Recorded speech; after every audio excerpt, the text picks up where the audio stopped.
I'm Jeff Hunt. He's Bill Thorpe. It's Monday morning. Are we going to let somebody out of prison? Well, I feel like the state does that on an hourly basis, with just one, with the exception of one. We're going to talk with Matt Crane, Tina Peters, about Tina Peters. He is the executive director of the Colorado County Clerks Association. They put together a letter, and we'll dive into this hour plus. Feel free to give us a call or text us. Phone line 303-696-1971. Text us on the Dan Kemplis Law text line at 720-819-5115. Now is time for News and Comment with Blake Olson. Blake Olson. Blake Olson, News and Comment. Good Monday morning, 34 and sunny out there in Denver, expecting a high of 57 today. News sponsored by Pastor Camp Heating and Air Conditioning at 303-777-1234 to learn more about special savings opportunities on Lennox equipment. Our top story, it's one of the busiest travel weeks of the year, and CDOT officials urging patience on the roads. More than 80 million Americans are going to travel over the next few days.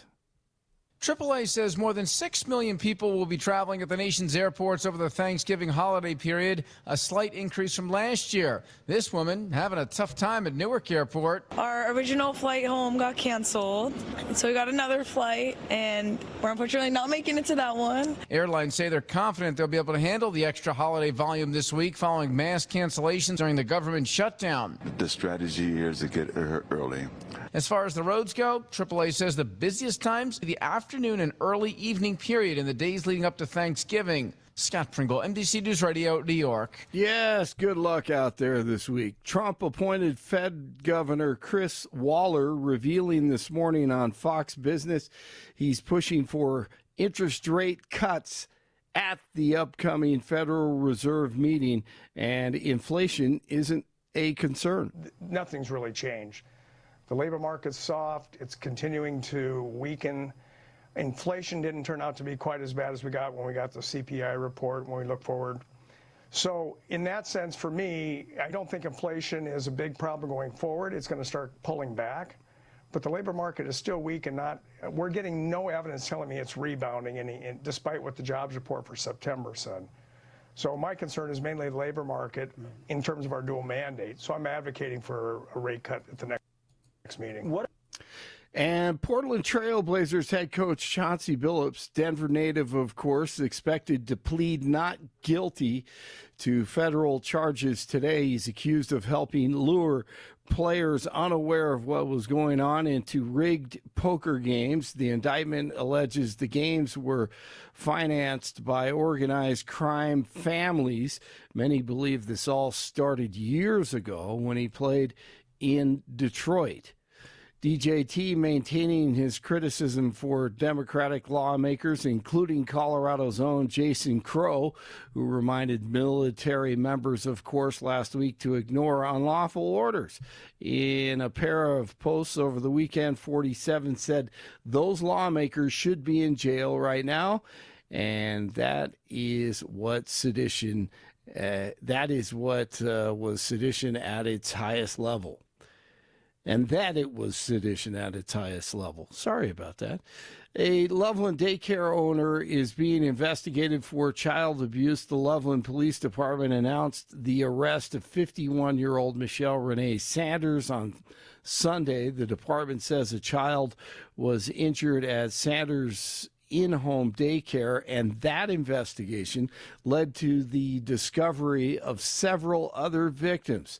She's been charged with 1 felony and 3 misdemeanors and was given a bond of $125,000. Efforts to end the Russian-Ukraine war are playing out overseas. Ukrainian President Zelensky says the biggest problem with the U.S.-led peace talks in Geneva has to do with land. Zelensky told the Swedish parliament today that the legally recognizing and giving up land to Russia would violate the principle of sovereignty and territorial integrity. 47 has given Ukraine less than a week to agree to a 28-point plan that calls for Kiev to cede territory to Russia and limit the size of their military. Candace Owens on X last night says that she has told the federal government and the White House of the French and Israeli assassination plot of her, and she's willing to provide full details as well as the name of the assassins and international accounts in France and Canada through which the money was exchanged. She thanked everyone for reaching out and praying for her family. Georgia Governor Brian Kemp will soon set a special election date for a congressional district representing parts of metro Atlanta. He has to figure out the timing for a race to fill Marjorie Taylor Greene's seat. She announced that she was resigning from her seat on January 5th. The Avalanche in Chicago on Sunday. The glass like we've seen in Nashville. Goofy back. Turnover. Nielsen holds and looks and shoots. Saved by Knight. Shot by McCarr. He scores! Cale McCarr! What an incredible shot! Thanks, Moj. 1-0 Colorado. 9 straight victories. Scott Wedgwood, 22 saves. His first shutout. And Shedeur Sanders with his first NFL start and victory for the Browns. And the Browns win an ugly game, 24-10, but I'll give credit to Shedeur. He managed it well, along with his offensive coordinator and the two absolute worst teams, or at least top 5 of the worst in the NFL last night. They, I guess they played a football game, but the Browns win it, and Shedeur is 1-0 as a starter. For me to be prepared to go out there and execute, like from a summer standpoint, that's how life is. You know, everybody's not in the best situation, you know, but it's no excuse. You got to go out there and perform. Like, there's no choice, there's no question. Nobody cares if this was 1 week of prep. Who cares? You know? Yeah, he's right. Okay, good job saying the right things.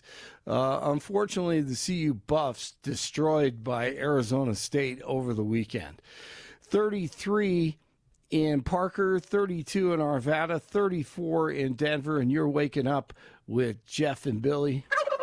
It's Thursday, Turkey Day time coming up. It's Monday morning on Thanksgiving week. Blake Olson, News Talk 710 KNUS. Your 710 KNUS forecast this early Monday. Some passing clouds this morning, temperatures around 35 by daybreak. For the rest of your Monday, mostly sunny skies, highs in the mid to upper 50s. A few clouds tonight, lows in the upper 20s. Tuesday and Wednesday, sunny, highs in the 40s. Weather brought to you by L&L Heating and Air Conditioning. For quick, trustworthy, and dependable service, call L&L Heating and Air Conditioning at 720-851-1691. Visit them online at bestdenverhvac.com. That's bestdenverhvac.com. You'll be comfortable with L&L. I'm day weather meteorologist Patrice Sutter in the 710 KNUS Weather Center.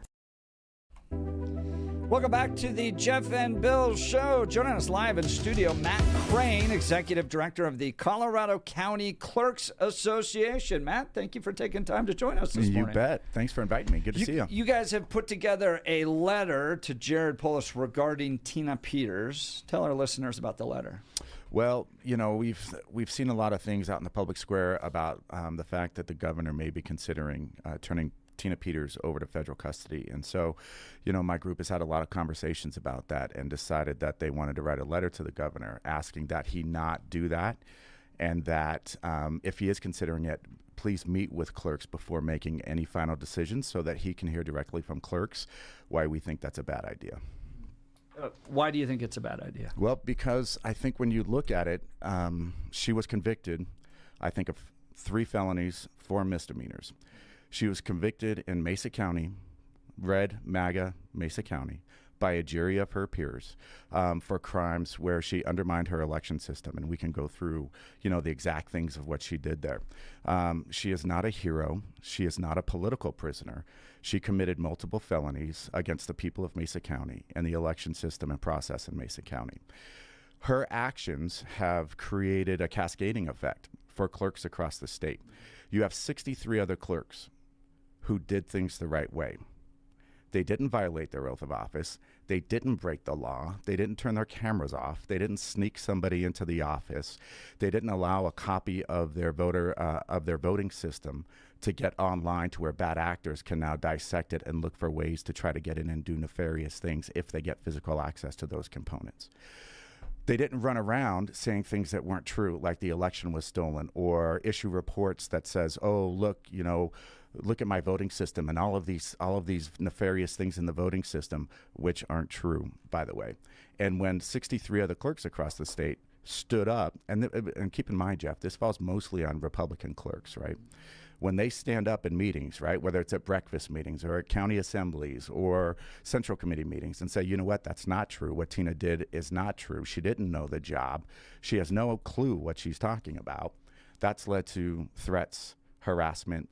We had one clerk who has been pregnant during this process. Her unborn child was threatened. We've had clerks threatened with rape, all kinds of terrible things. So there's been this cascading effect to what Tina has done too. So when you look at it in its entirety and the impact that it's had on Mesa County, we can look at it financially too. This has cost Mesa County over $1 million to go through this process, to hire people to come in to run the elections when Tina was sidelined for that, to get a new voting system, the whole 9 yards. When you look at it in its entirety and the crimes that she committed, we felt very strongly that she should not be turned over to federal custody. And look, we've seen in other cases, right, what's happened with Ghislaine Maxwell, right, where she got turned over and now people say she's in a posh, well, she's still in custody, but in a much better situation. Tina did the crime. She needs to do the time. Are you concerned that Tina might be released, might be pardoned, might be, because she couldn't be pardoned of the state crime? Are you just concerned she might be treated better? Am I concerned? Well, I think, what are we talking about here, right? Why are we looking at this case? I know, people, am I concerned she's treating, I hear, oh, she's 70 years old. Are we now going to start a process for all 70-year-olds in prison that they should be treated differently if they do a crime? Is that what we're looking at here? What we're concerned about, if she gets turned over to federal custody, first of all, there's no reason for it. This is a state crime. She was convicted here in Colorado by a jury of her peers in Colorado. Who else is this happening for in Colorado right now? With regards to federal, turning over to federal. Right. Here's the challenge I have on the Tina Peters thing. I don't disagree with the fact that she was convicted and the crimes and stuff. I'm not going to go down and fight that. Mm-hmm.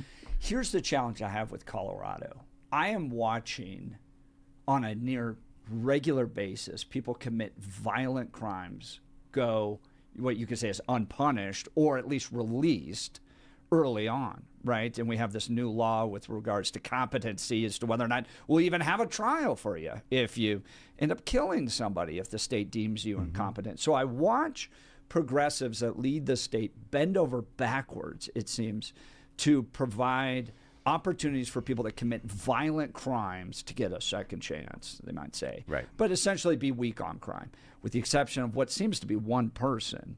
And this seems to be like kind of par for the course for progressives, that if you're a real criminal, they'll find ways to get you out. But if you're a political opponent, then the fullness of the judicial system needs to come down upon you. That's where it seems to be unfair for me, and I seem to have a problem on it. What's your response? Well, I think, look, as a conservative, I hate the same things that you hate in terms of what we're seeing and, progressive policies on law and order. Okay, I want to see a tougher line on that. But what we are talking about here is Mesa County, a jury of her peers. She was convicted. We think, right, conservatives handle law and order better, right? So now you're saying it looks like they're coming after Tina Peters. Okay, they're not, because again, this happened in Red Mesa County. Have you gone through and looked at the other convictions that come through in Mesa County and compare them and the sentencing to, say, what happens in Denver or what happens in Arapahoe, which is unfortunate. It's gone progressive. Yeah. Have you looked at that? If you haven't, then you're creating a straw man here, right? She is not a political prisoner. She broke the law. She earned her time. And if people aren't going and looking more broadly at what's happening in Mesa County, and you're just looking at Tina Peters, I think you're making a big mistake, and you're taking people down a path that's likely not true if you look at all of the people who are convicted of crimes in Mesa County. I guess I'm looking at it more with regards to high-profile cases, right? So take the guy that missed the emergency exits with the truck down I-70. Slams into 28 cars, kills 4 people, gets over 100 years, right? We did the whole jury thing, the prosecution. They followed the process, right? Then Kim Kardashian steps in, right? Calls Jared Polis, and Jared Polis, while never acknowledging that he actually had a conversation, just magically decides to commute the sentence to about the same length that Tina Peters. So high-profile cases pop up. Jared Polis takes calls from progressive leaders, commutes sentences. Tina Peters, another high-profile case, but no, this time we need to stand strong on justice, and I just don't understand that difference right there. No, I get that, and I don't like the fact that he did that either, but I can't explain why Jared Polis does a lot of what he does. I don't get it. But what I can tell you is that Mesa County, a Republican district attorney in a Republican county, did things right. And so from that standpoint, unless we're looking at everybody in Mesa County and asking for that, then this is a political narrative and something to fight. People are making this a political narrative and something to fight over. Tina did the time. She should finish her sentence. And she's, she can get out, as I understand it, she can get out on parole in 3 years, not the full 9 years. And so I think all of these things are relevant and important. I can't explain Jared Polis, but what I can say is that Tina led a criminal escapade against the people of Mesa County, and they handled it. They put her in jail for it. We like tough law and order. So let's just say that Mesa County did this right, and stop comparing it to progressives in Denver who do other things, right? We can only hold ourselves to what we believe in terms of law and order. Mesa County did that. This is not a big conversation for people in Mesa County. If you talk to people in Mesa County, there are a million other things they're worried about besides Tina Peters. That's Matt Crane. Matt serves as the executive director of Colorado County Clerks Association. I understand that argument, but at the end of the day, this choice comes to Jared Polis. The pressure's on Jared Polis. The letter sent to Jared Polis, the ability to commute is with Jared Polis. And while you say, you can't explain why Jared Polis would commute some cases and not others, in my mind, because it's with him, regardless of what happened in Mesa County or Denver County or Arapahoe, he seems to be picking and choosing who he's willing to commute. If Kim Kardashian gives the pressure, if the progressive wing gives the pressure, well, now we'll walk back a 100-year sentence to 10 years. If conservatives give the pressure, it's the full weight of the justice system must be maintained. That is what I don't like about this situation. Matt, it seems like Tina Peters is dealing with health issues. Does that weigh into your decision at all? I mean, somebody 70 years old, Gold Star mom, there's concern about how her health is doing in there. I mean, this could get to the point where she dies in prison. Do you think that's a just punishment for what she did? Well, I think the sentence that she got is a just punishment. Look, do I wish Tina ill health or anything like that? No. I pray that she's okay. But again, she did the time, or she did the crime, and she earned her sentence. There are legal mechanisms here in Colorado. She could apply to the governor to commute his sentence. I don't know. I haven't heard that she's done that. God forbid, if her health is really that failing and she's close to death, she can. There's mechanisms in Colorado law to apply to get out of jail and die at home. I don't think that's. I haven't heard. I would imagine that would get some coverage. I don't think that's. Right. I don't think that's happened yet. But so would you guys oppose that, like the way that you're opposing the possible transfer? If she was dying and the governor said that let her out and said she could die at home? No. But look, there's a lot of things that come out right from Tina and her supporters over the last 5 years that aren't true. If she is in poor health, I pray that she gets better.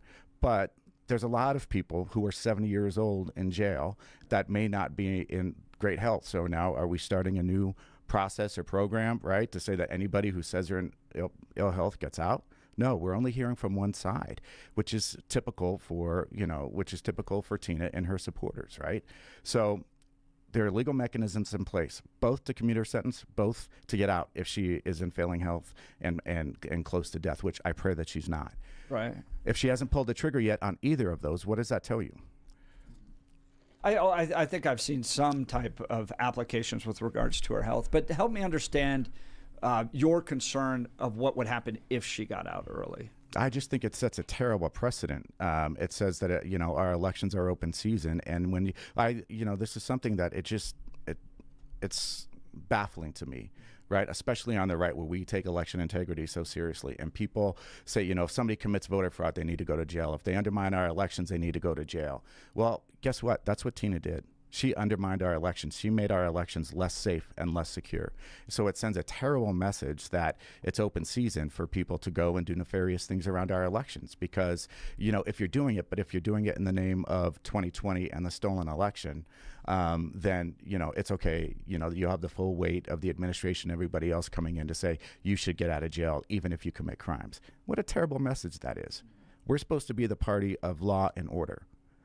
Tina broke the law, 3 felonies, 4 misdemeanors. She earned her time in jail. She is not a hero, right? There's so many people on our side of the aisle who have been brainwashed by these bad actors, and quite frankly, some of them are grifters, who are trying to hoist Tina up as some kind of hero. She's not. She broke the law. There was no fraud found in Mesa County, right? Her reports, the reports that came out afterwards, are garbage. There's no evidence of fraud in there.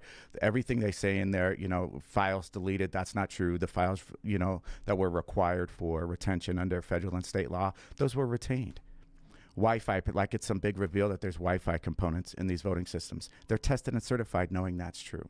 Her third report about ballots getting lost in adjudication, what happened to them. It was a mistake her staff made. All of the ballots were there, and you know how that was discovered? Because Mesa County went and looked at those records they say were deleted and verified that all of that was there, right? There was no election fraud in Mesa County.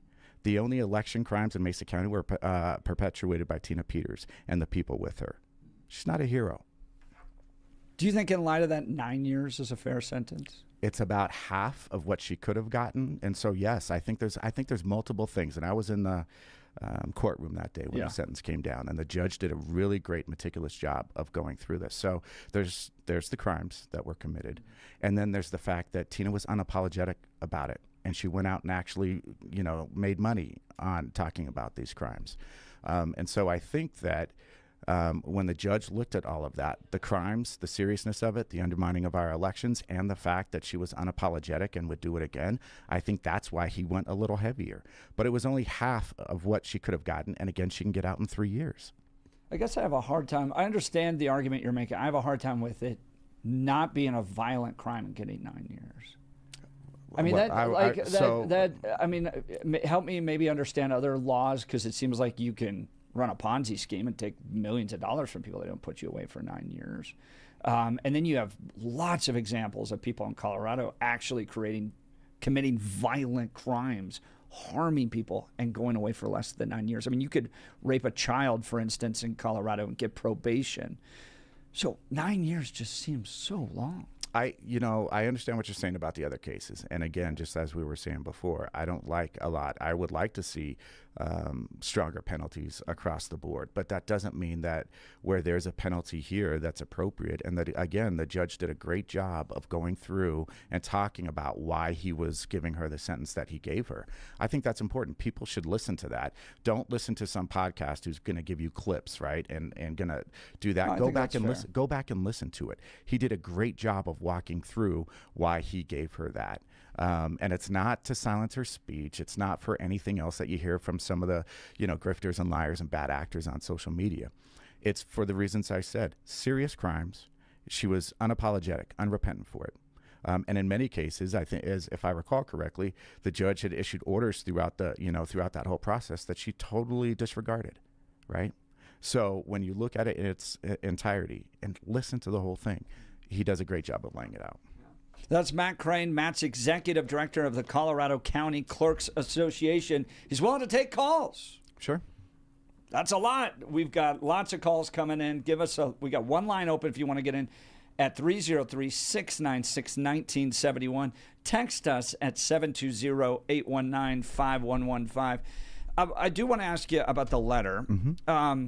So I went back and I looked at the Colorado County Clerks Association's letters and press releases and things you guys have done in the past. I didn't see a lot confronting other problems, particularly with Jenna Griswold, the BIOS passwords going out, the 9-0 smackdown that came from the U.S. Supreme Court, the 200% turnover that's taken place in her office. It seems like there's a lot of problems to be had with Jenna Griswold, but that the association doesn't address those. Can you talk about that? Sure. I think, there's a big difference between what Tina Peters did and breaking the law like that, and then what Jenna Griswold has done. And a lot of that is political. As an association, we try not to get too close to that. We've certainly let the secretary know and her team know about how unhappy we are. And I think we had clerks that called for her to resign, right? But Tina Peters was different, right? She was a clerk who went and broke the law, violated her oath, and had a devastating impact on elections and clerks across Colorado, where, again, they've been threatened, they've been harassed, intimidated. People have been afraid to go out to their parking lots late at night because there's people out there waiting for them. We've had clerks who haven't run again, and clerks now who are considering not running again because of all of this. When you look at one clerk like Tina who did it wrong and broke the law, and everybody's running to her and treating her like a hero, and you have 63 other clerks who go to work every day, they do the right thing, they uphold their oath, they don't break the law, they don't lead a criminal thing against the people of their own community, and yet these are the people, the men and women who do it right, are the ones who have to deal with death threats. Not that that's good for anybody, but we're upside down here, right? Tina's not a hero. We should celebrate the clerks who do it right. Right, but I don't think you can necessarily put somebody in jail because, let's say, Jared Polis is no fan of mine. Jared Polis says Jeff Hunt's a crazy social conservative, and then people show up at my house. I can't hold Jared accountable unless he actually incites violence, right? So that doesn't – I understand that the clerks are going through a tough situation as a result of what Tina did, but – that's no reason to imprison somebody. It's not, but she's not in jail for her speech. I'm talking about the cascading effect that her actions have had. And let's not forget, we had an election office in Archuleta County that was firebombed earlier this year by an election denier, or the suspect is an election denier. So, we have to make sure, innocent until proven guilty. Tina's not in jail for her speech. She's in jail for her crimes. But the cascading effect of what other people have done because they've been lied to about what she did, and they try to hold her up as a hero. There are cascading effects to these things. Yeah, right? But your letter says that part of the reason she should fulfill the fullness is because of what her speech has done to encourage other people to harass. But she hasn't done that. She hasn't incited anybody. So do you think it's fair to encourage the governor to keep her in prison in part because of her speech? I think what we're saying there, and maybe we could have said it more clearly, but that she is unrepentant. She has not admitted that she's wrong at all, and she would, if she got out, she's not going to be a clerk again, I don't think, but, she would do the same thing again. And I think the idea is, right, if you're going to get out of jail, right, there's supposed to be some kind of rehabilitation, right, some kind of, she is only double and triple down on that. And so, I agree with you that kind of thing doesn't directly lead to violence, right? Like Steve Scalise, I don't hold that on, the people who were, in that guy's ear, Bernie Sanders and others who were that guy was listening to. But there's no question that Tina's actions and clerks standing up and telling the truth has led to threats and, in the case of Archuleta County, violence. There's no question about that. Matt Crane, Executive Director, Colorado County Clerks Association, joining us live in studio. Let's do a phone call. Frank, Wyoming. Good morning, Frank. You're on with Jeff and Bill and Matt Crane. Morning. Hey, Frank, are you there? Did we lose Frank? He should be there. Yeah, move on to D. All right, let's do D in Elbert County. D, good morning. You're on with Jeff and Bill and Matt Crane. Good morning. Mr. Matt Crane, You probably wouldn't have any issue with Tina being out on bond, would you? Like most, I mean, if she was a child rapist or a murderer, she could be out on bond. You guys aren't concerned about her being out. Just you would prefer that she's under state protection rather than federal protection. Do I understand that correctly? I think if there's a legal mechanism for if she was out on bond or something like that, that would be one thing. But we're talking about something that is extraordinary here, and I think that's what we're opposed to. Okay, cool. So you think it would be fine for her to be out on bond like most people who are charged by the system? Yeah, I think they have to take a look. I mean, Tina certainly demonstrated before that she's a flight risk, right? So after the cyber symposium in 2021, where she went and hid out for, I can't remember how much for how long it was, but I think that when her hotel room was busted in. What's that? Well, that's what she says. That's what she says. But she was gone for at least a month after that, while her staff had to deal with the fallout of her criminal actions. So, well, she maintained her office. She stayed in touch with everybody, right? I mean, you know it well enough. Well, no. Another question would be: you said that everybody in Mesa County is a Republican. I didn't say that. No, I did not say that. Well, that it's a Republican system there. It is. That's true. It's a red county. You look at the voter registration numbers, that kind of thing. It's well known. It's a Republican county. Have you known more than 2 Republicans? Because are they all the same? Are they all just as conservative, just as law-abiding? No, of course not.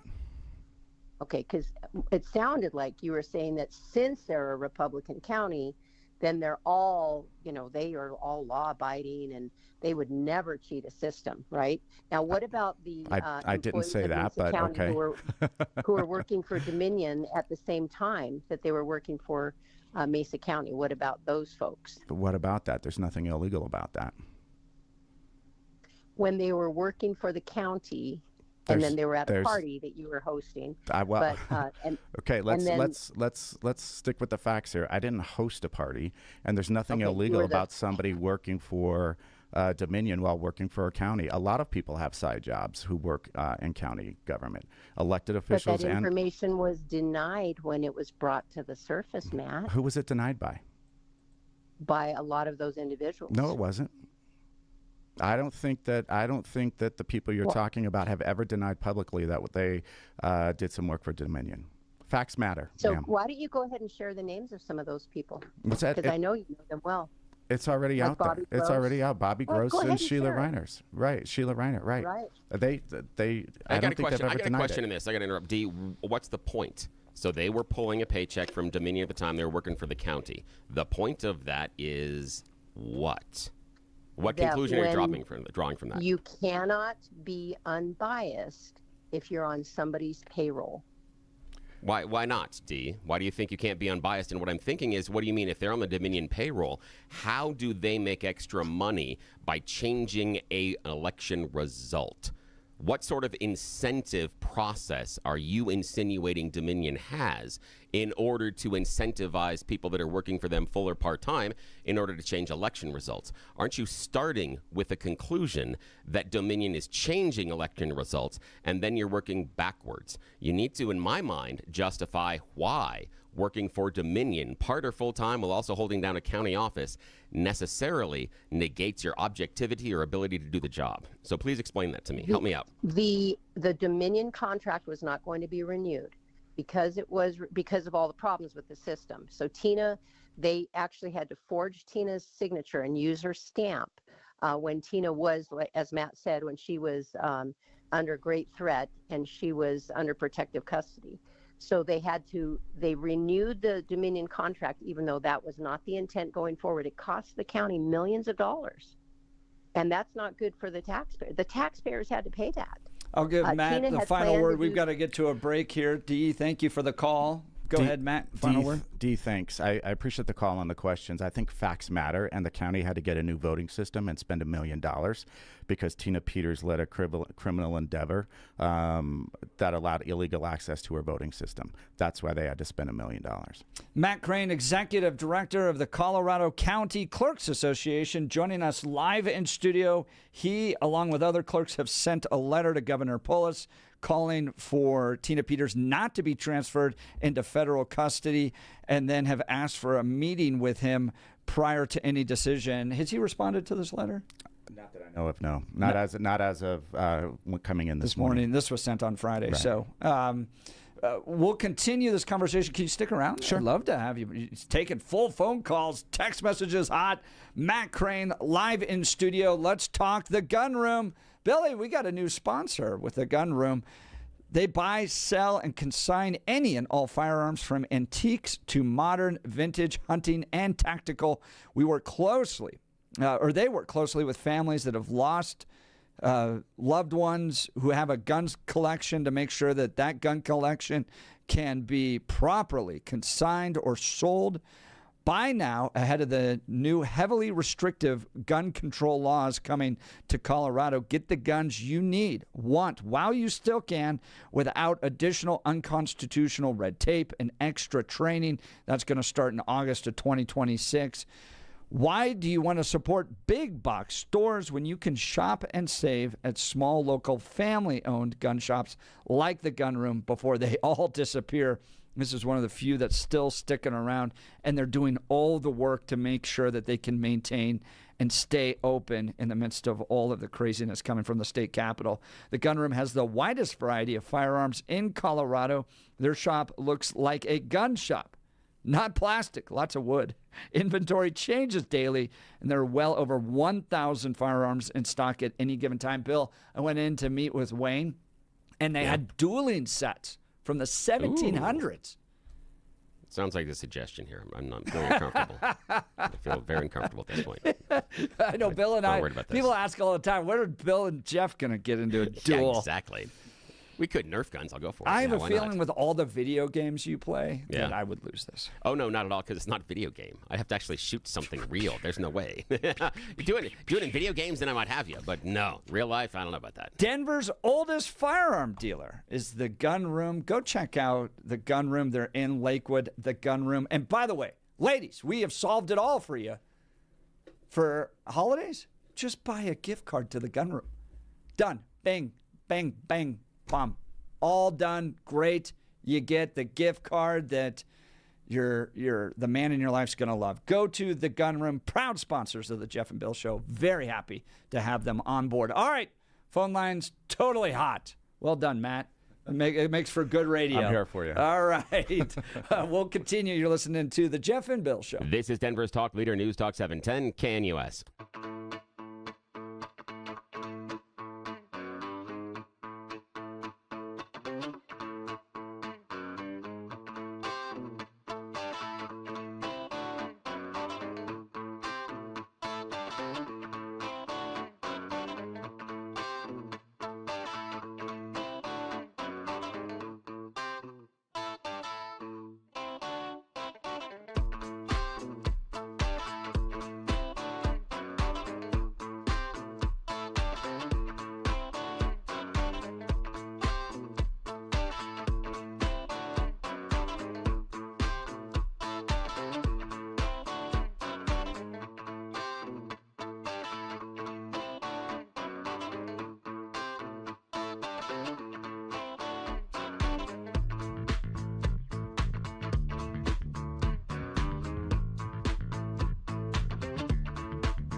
Live in studio with us is Matt Crane, Executive Director of the Colorado County Clerks Association. Matt, I don't think you've blown up our text messages or lines like this in a long time.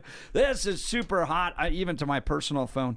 Why are there, here's a text message, why are there no audit standards on signature verification? Why no audit of the voter rolls? Why no chain of custody on shipments of undeliverable ballots? You want to answer any of those? There's a lot of questions. Sure.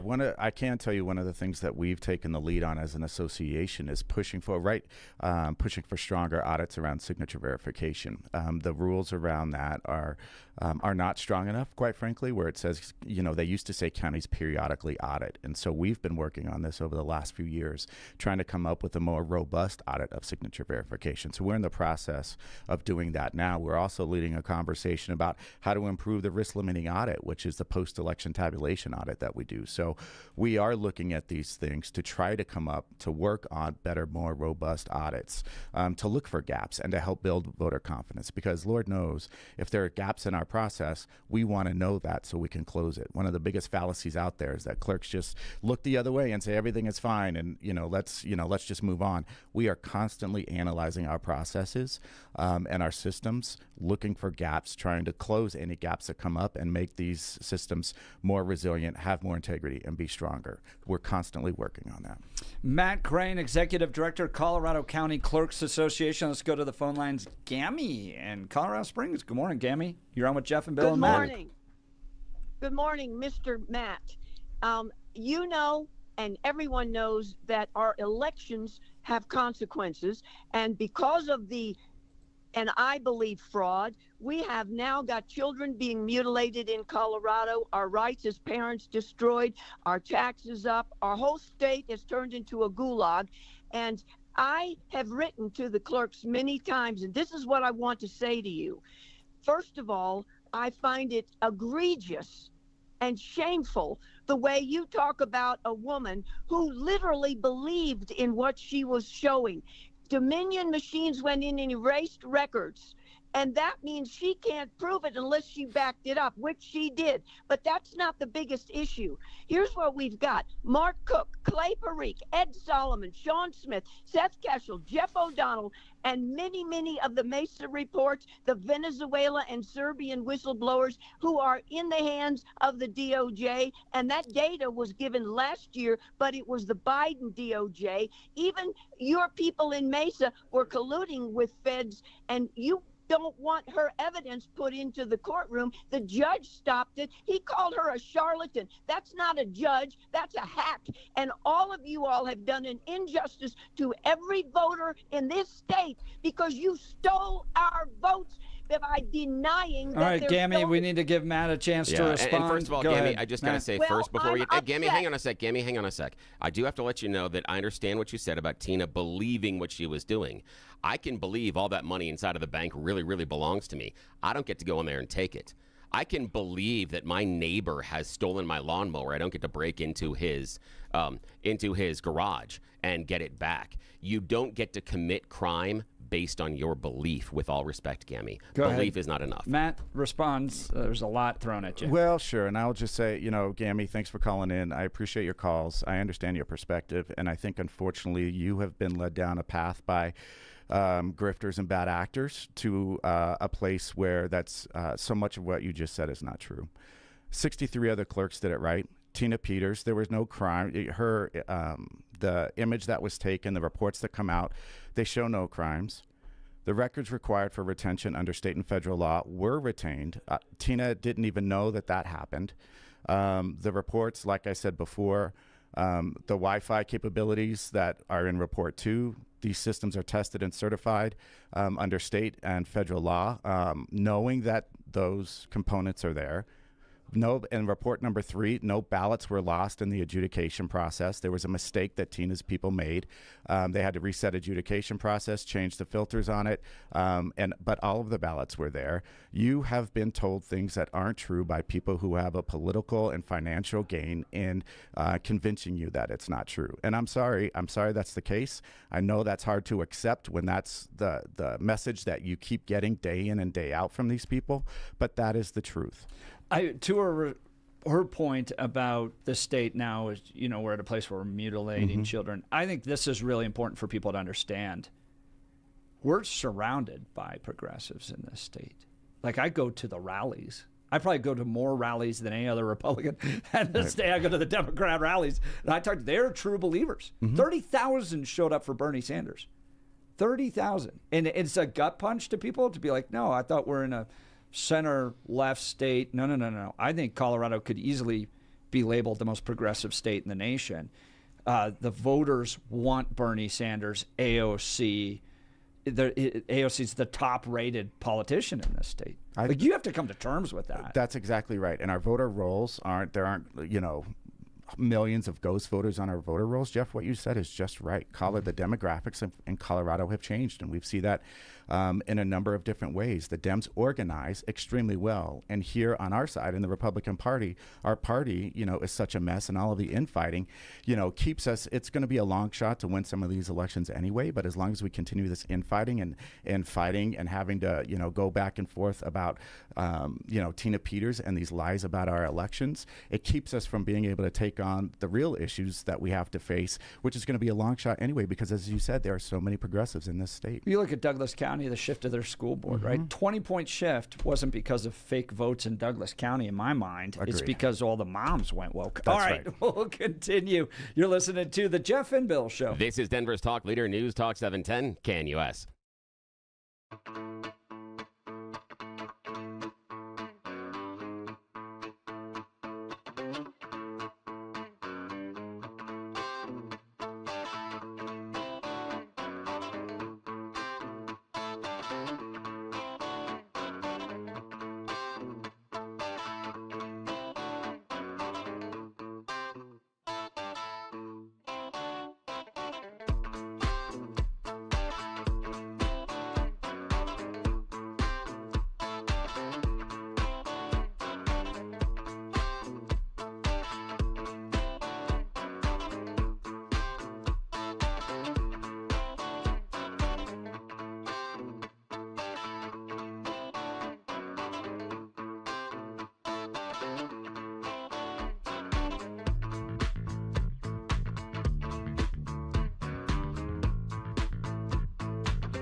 Welcome back to the Jeff and Bill Show. Phone lines are hot as joining us live in studios, Matt Crane, Executive Director of the Colorado County Clerks Association. He has drafted a letter representing the county clerks saying that Tina Peters should remain in state custody, not be transferred to the federal prisons. Was this agreed to by all the county commissioners? The clerks? No, that's a great question, Jeff. So we had a conversation last week we had a clerks-only meeting. We had 45 of the 64 clerks on the call. When we were discussing the letter, the executive board was resolute that they were going to send the letter. And the question was, do other clerks want to sign on? All 45 clerks who were on the call that night said yes. I did have one clerk call me the next morning and express some concern about that and say that if we were putting individual names on there, not to put hers. But because, timing's of the essence and we were concerned that the governor may be moving quickly on this, we decided not to put any names on it and just send it from the association. But it was perfectly within our processes and bylaws the way we went about handling this letter. Have you heard from Republican county clerks that disagreed with you on this? Just one.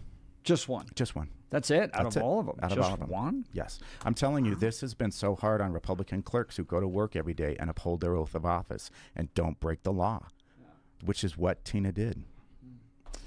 Let's see, Billy, we got, let's get time to Francis and Golden. Good morning, Francis. You're on with Jeff and Bill and Matt Crane. Morning. Hey, guys. Hey, Matt, you were pretty involved, I think, or at least attended multiple days of the trial. Did you? No, I only went for the one day on the day of the sentencing. Oh, okay. Do you know, or have you, been told or anything that any of these jurors, generally they would have plenty of screening questions for these jurors that the court would ask, and then questions, that the attorneys would be able to ask to do voir dire. And there's been this kind of weird floating implication that somehow the jury was tampered with or packed with liberals or something like that. We got about 20 seconds. Quick response. Yeah, Go ahead, Matt. I can't help but imagine they ask these things. No, I wish I had more info on you. For you. I don't. I didn't really pay attention to that. I do know Dan Rubenstein is a great district attorney and a Republican, and obviously as the DA was very involved in that process. So I would have a hard time thinking that Matt's anything going to stick around. We'll continue. You're listening to Jeff and Bill. KNUS.